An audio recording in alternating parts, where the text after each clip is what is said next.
Right, guys. So if you haven't met me, I'm Taylor. I'm one of the PGY4 EMIMs.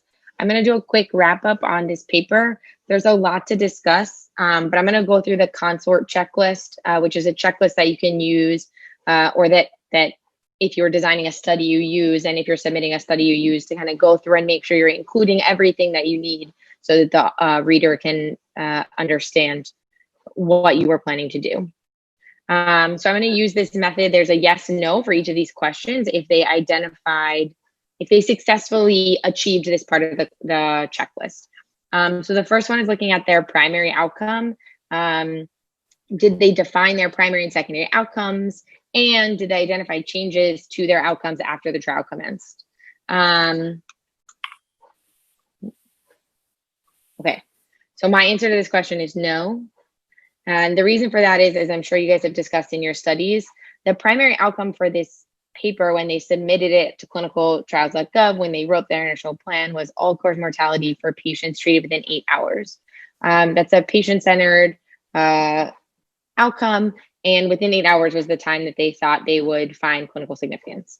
And then about halfway through, they changed their mind. They said that the result of another study came out, and they wanted to shorten their inclusion to 3 hours because they didn't feel that they would find any positive results within 8 hours.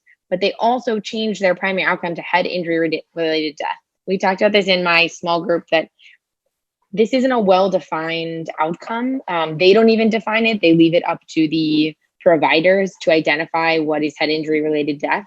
And if you're talking to a patient, I don't know what they would understand of head injury related death, since we don't really understand exactly what they were going for.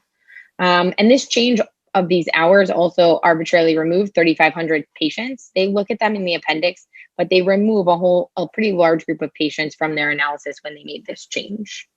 And what they could have done instead is proceed as planned, because they had a pre-specified subgroup analysis based on time to treatment.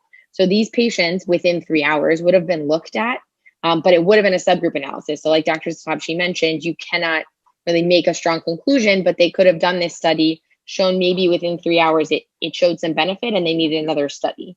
Instead, they changed their primary outcome to what was previously a subgroup. So then that brings us to subgroup. So looking at the methods that they should have identified, what are their statistical methods for their primary and secondary outcomes, and did they identify their subgroup analysis beforehand? So did they do this? And I think it's sort of a mixed picture here, how good they were at identifying their subgroup analyses beforehand. So they did have some pre-specified subgroups, which I think is important to identify. They plan to look at age, they plan to look at time to treatment, less than 3 hours and 3 to 8 hours. And then they plan to look at severity of head injury as identified by GCS and pupil reactivity. Dr. Z mentioned that their plan was to look at GCS mild, moderate, and severe, 3 different subgroups. So they did identify these correctly. However, when they talked about their conclusions, they changed their groups. So GCS no longer was mild, moderate, and severe. It was mild, moderate, 1 conglomerate, and then severe. So even though they identified these pre-specified groups correctly, they then changed the groups when they were doing their analysis. This is just mentioning what Dr. Z actually already covered in his lecture, that your ideal subgroup is making sure that there's not a treatment effect difference among your groups, like the inferential or the supportive, where you're making sure that your results are still strong regardless of subgroup. So just a reminder that that's what they should be looking for statistically, and they did identify that as their plan for these pre-specified groups. But they did have some post-hoc subgroup analysis that we'll talk about. So the next thing is looking at their primary outcome results.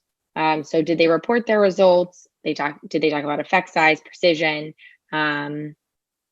And did they do this for the primary result? I don't think so, no. So their primary result, as you remember, they changed, and they don't really put a lot of emphasis on it.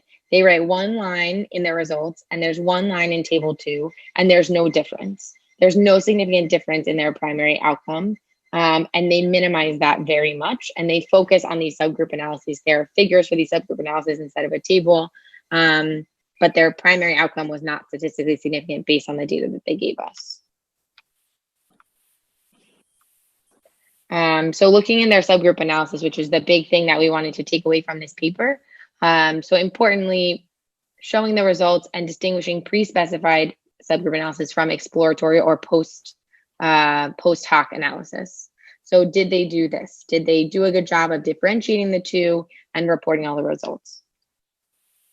And the answer is not really. So like I mentioned in the beginning, they changed the number of groups they were planning to analyze from 3 to 2.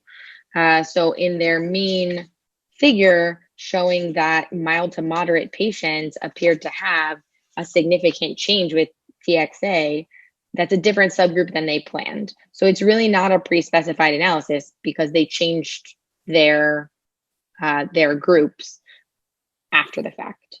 For the other groups that they identified, age and time to treatment, they actually just report a p-value and they don't show any other data showing that the patients have p-values that are not significant for heterogeneity. The only time they report time to treatment is in the context of severity. So they took one subgroup and then they analyzed it based on another subgroup. So it's a subgroup analysis of a subgroup analysis, which we already know that subgroup analyses are severely limited. So now you're analyzing a subgroup analysis again. And the more times you do that, as Dr. Z mentioned, the less power you have to make a conclusion. So they didn't exactly give us any confidence or ability to state anything with confidence from their subgroups. And then they do have, so they did identify some post-hoc analysis as well. And so we talked about this a little in my group. Did they explain, did they say why they did post-hoc, and did they demonstrate the limitations? And I think, again, the answer is no. So the two that they identify in their results section is that they stratified the patients based on World Bank income group. They don't explain why they did this, but they say there's no heterogeneity between these groups. But there's no explanation as to why they did this.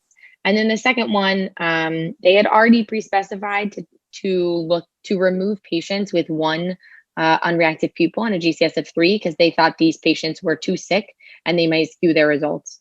Then they decided, their initial one was both pupils being unreactive. Then they said, well, maybe the ones that only had one unreactive pupil were skewing the results also. Maybe these patients were too sick and had too severe of an injury, so they decided to make another post-hoc analysis, removing these patients as well.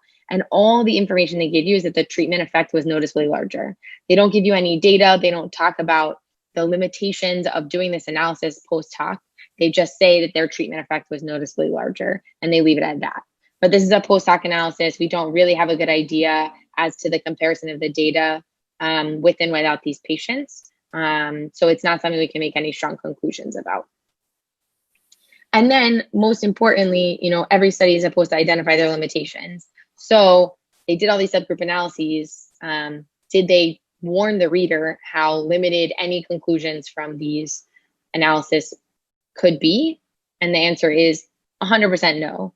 They say that there are limitations in their study, but they don't actually identify them. So I went through and identified some myself, which I'm sure you guys picked up on.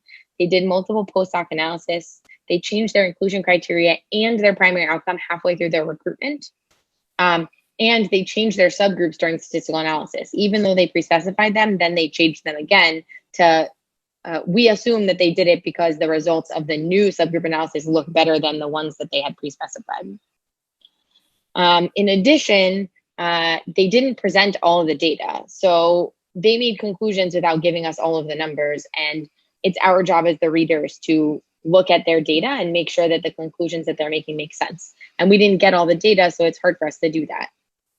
They didn't identify the limitations, and they also don't talk about areas of future study. They make a bold conclusion at the end of their study, which is based on a subgroup. And Dr. Z already mentioned that making a conclusion based on a subgroup is not allowed. This is fun, but you can't actually make a conclusion. And that's exactly what they did.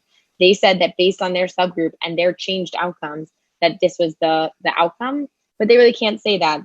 They would have been much better off saying that our study suggests that you need more research to say anything about TXA and TBI, and at least talk about the limitations, and that the role, based on their conclusions, the role of this data is to inform further studies, not to inform use of TXA.